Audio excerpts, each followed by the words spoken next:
Man, it's gonna be a weird time to be Sony right now because you release Venom: The Last Dance. It opens to the lowest opening of the entire franchise, to a $51 million opening weekend.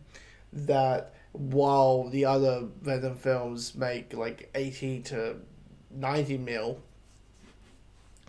and then second week's come along, it's number one again, but it drops to it drops to $26.1 million, a 49% drop from week one to week two. But internationally, it's doing well, and officially, the movie has break even. It is now a profitable movie. It's probably going to make about $400-ish, maybe $500 million. Probably roughly the same amount of money as the second film because of the international markets. So, in a way, you could pop champagne because officially, $317 million because of the international markets. You can pop your champagne bottles that you have a winner in your hands with Venom: The Last Dance.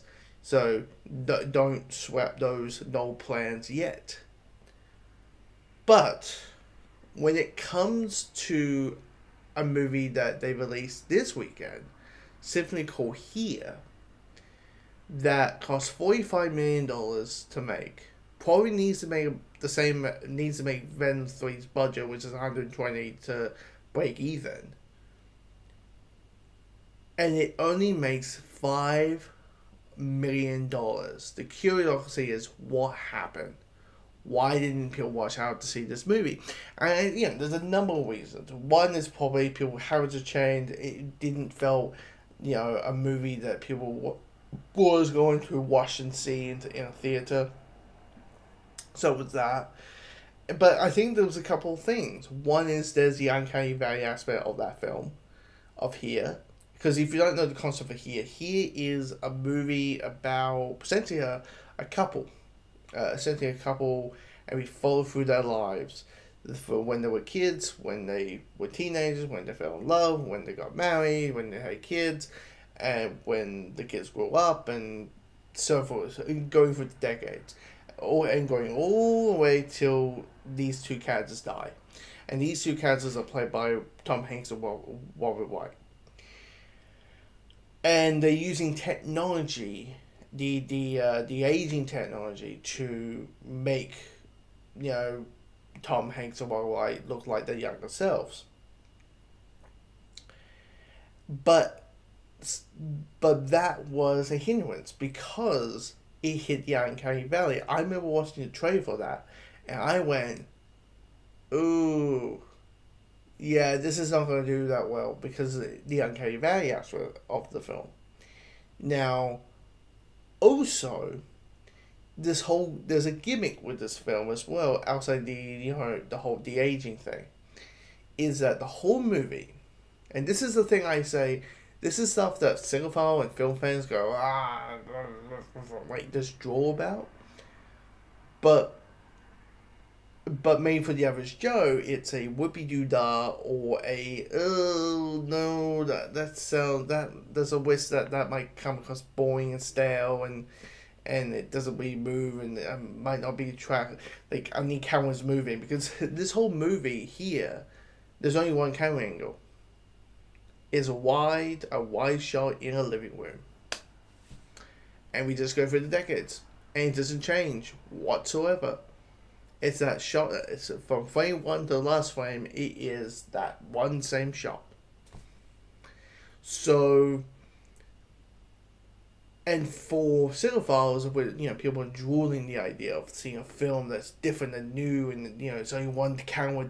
It's it's one one angle, one camera angle, and then the other one is.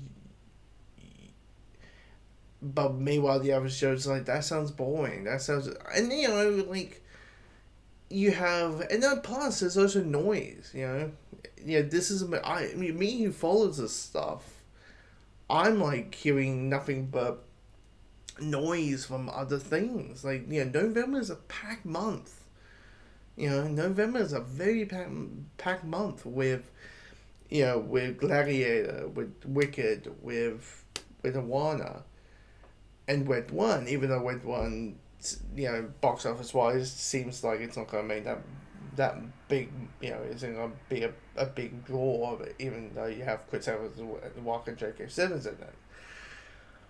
But it's a big one, and it's just like it feels like the noise of here, or the noise from these other films, is smooshing down here, and it's just like, well, even for me who follows this stuff, I'm like, oh yeah, that came out.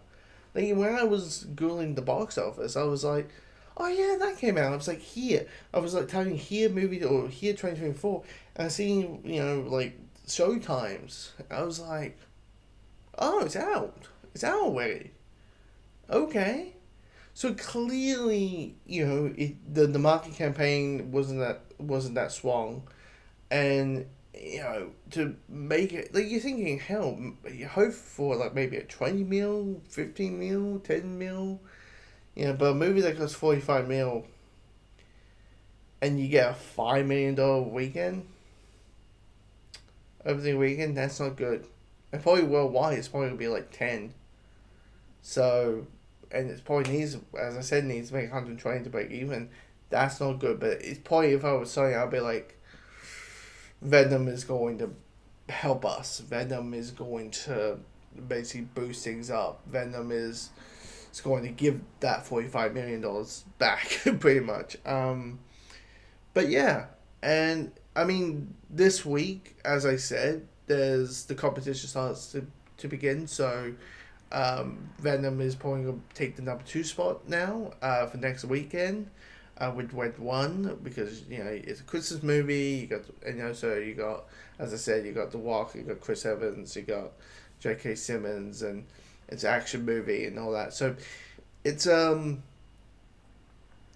competition starts, and Gladiator is next week, and then the next week is Wicked, and then the next week is Awana. So it's pretty much make the good chunk of money now.